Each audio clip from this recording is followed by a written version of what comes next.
लेकिन भक्तों का चरित्र लिखना बहुत कठिन काम है। भक्तों के भाव विचित्र होते, नहीं पाऊं भक्ति दाऊं को। भक्तों के चरित्र, भक्तों के भाव बड़े विचित्र होते हैं। दो महात्मा जमुना जी के किनारे घूम रहे थे, भोले संत थे, हमारे त्यागी जी की जैसे थे, एकदम भोले भाले। दो संत थे, ऐसे उदाहरण के रूप में समझ लो कि एक त्यागी जी समझ लो, एक ये दादू समझ लो। दो बाबा जी थे। हरी हरी घास देख करके जो राम जी के उपासक संत थे बोले, वाह कितनी सुंदर घास है, हमारे राम जी के घोड़े चरेंगे यहाँ। दूसरे बोले, रे जो भगवान श्री कृष्ण के उपासक थे बोले, अरे ऐसा कैसे होगा, तुम्हारे राम जी की गैया अयोध्या में चरेंगी, हम वृंदावन में चरेंगी। घोड़ा राम जी के अयोध्या में चरेंगे, घोड़ा सरजू किनारे, यहाँ थोड़ी चरेंगे। यहाँ वृंदावन है, जमुना जी के किनारे गोपाल जी की गैया चरेंगी। ना वहाँ गैया थे ना वहाँ घोड़ा था। है राम जी तो हमारे अनंत कोट ब्रह्मांडों के स्वामी हैं, सब उन्हीं के हैं। और उनके छोटे भाई का क्षेत्र है, शत्रुघ्न जी का क्षेत्र है ब्रज। ब्रज के राजा शत्रुघ्न जी हैं।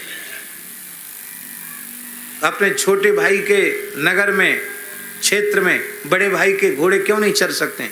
राम जी के घोड़े चरेंगे। बोले नहीं, बिल्कुल नहीं चरेंगे, श्री कृष्ण की गाय चरेंगी। दोनों में झगड़ा हो गया, चिपिया कमंडल उठ गया। ना वहां गैया ना वहां घोड़ा। पर दोनों महात्मा थे, एकदम निर्मल भोले भाले संत थे। ठाकुर जी रीझ गए उनके भोले भाव पर।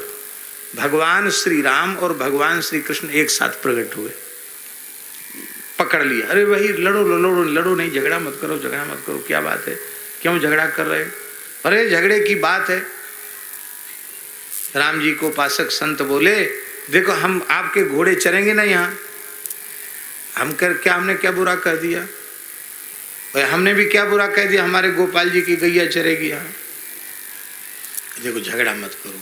जमुना जी के दो तट हैं, एक तट पर श्री राम जी के घोड़ा चर लेंगे और दूसरे तट पर हमारी गैया चर लेंगी, झगड़ा खत्म। बोले हाँ तब ठीक है। राम जी यहाँ घोड़ा चरा में, भगवान श्री कृष्ण बोले हम पल्ली पार गैया चराएंगे, वहाँ ठीक है। बोलो भक्तवत्सल भगवान की। अब देखो कैसे विचित्र भाव हैं, एक को गैया का भाव तो एक को घोड़ा का भाव। दो महात्मा थे, तीर्थ यात्रा कर रहे थे, चलते चलते निर्जन जंगल में पहुंच गए। गंगा जी का किनारा था, वो बिहड़ जंगल था। वहां एक जंगल में मैदान जैसा था, पठारी क्षेत्र था। वहां एक हनुमान जी की, चौतरा पर हनुमान जी की मूर्ति विराजमान थी। किसी काल में किसी महात्मा ने विराजमान कर दिया होगा। वहीं बैठ गए तो वो दोनों महात्मा वहां रुके। एक महात्मा ने वहां जंगल से लकड़ी उकड़ी काट करके, थूमा गाड़ के और ऊपर छाया कर दी, पत्ता वत्ता डाल के छाया कर दी कि हनुमान जी को धूप न लगे। और दूसरे महात्मा ने कहा रे वहां तो ठीक नहीं, तो उन्होंने वृक्षों की छाया में, वो वहां काम में लगे, वो यहाँ काम में लगे। इन्होंने कहा मूर्ति को उठा के लाएंगे और यहाँ वृक्षों की छाया में थोड़ी हवा भी लगेगी, ठंडक भी रहेगी, और जब हनुमान जी का मन हुआ तब गंगा जी में गोता भी लगा लेंगे, ज़्यादा चलना नहीं पड़ेगा हनुमान जी को। उन्होंने वहाँ एक चबूतरा बना दिया और यहाँ जो पुराना चबूतरा था उसके चारों ओर महात्मा ने लकड़ी गाड़ के छाया कर दी, झोपड़ी बना दी। अब वहाँ हनुमान जी की मूर्ति उठाने आए तो वहाँ तो दृश्य बदल गया था, नक्शा ही बदल गया था, तो छाया हो गई हनुमान जी। अरे बोले तुमने बहुत बुरा काम किया। क्या बुरा किया? बोले जंगलों में आग लगती रहती है, वो आग लग गई तो ये झोपड़ा जलेगा, हनुमान जी तब तक जाएंगे, तब तक कितनी आग लग जाएगी हनुमान जी को। वो भोले संत के मन में ये विचार नहीं आया कि जो लंका जला सकते हैं, लंका दहन करने वाले हनुमान जी के भला क्या आग लगेगी? बोले नहीं, हनुमान जी को आग लग जाएगी तो ठीक नहीं, झोपड़ी जल जाएगी, हनुमान जी जल जाएंगे, ये तो ठीक नहीं। इसलिए हमने गंगा जी के किनारे वृक्षों की छाया में चबूतरा बनाया है। आग लगने का बारी आवेगी तो हनुमान जी कूद जाएंगे गंगा जी में। बोले नहीं, अब हमने इतनी मेहनत की है, झोपड़ी बनाई है, हम यहाँ से नहीं उठाने देंगे। दोनों में प्रेम था और दोनों में झगड़ा शुरू हो गया। फरसा कुल्हाड़ी उठ गई। हनुमान जी भोले भाव पर रीझ गए और हनुमान जी प्रकट हो गए। बोलो हनुमान जी महाराज की जय।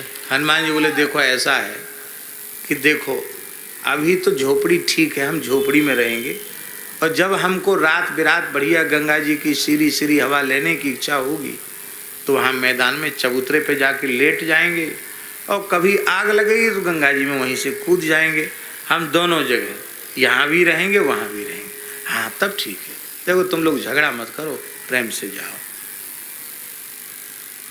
अब महात्मा तो दोनों, लेकिन दोनों के भाव अलग अलग हैं कि नहीं। सुखदेव जी महाराज से व्यास जी कहते हैं कि वत्स माता के गर्भ से बाहर आओ। बोले भगवान की माया बड़ी प्रचंड है, कहीं चिपक गई माया तो फिर मैं भगवान को भूल जाऊंगा, इसलिए मैं गर्भ में ही भजन बढ़िया बन रहा है, गर्भ के बाहर नहीं आना चाहता। और मार्कंडेय जी महाराज 6 मनवंतर तक तपस्या करते हैं। भगवान कहते वरदान मांगो। बोले महाराज सुनते हैं आपकी माया बड़ी प्रचंड है, हमने तो आपकी माया देखी ही नहीं, आप अपनी माया का दर्शन कराइए। एक माया के डर के मारे जन्म ही नहीं लेना चाहते, 12 वर्ष तक अपनी माता के गर्भ में रहते हैं, और एक ऐसे जो 6 मनवंतर तक तपस्या करने के बाद माया देखना चाहते हैं।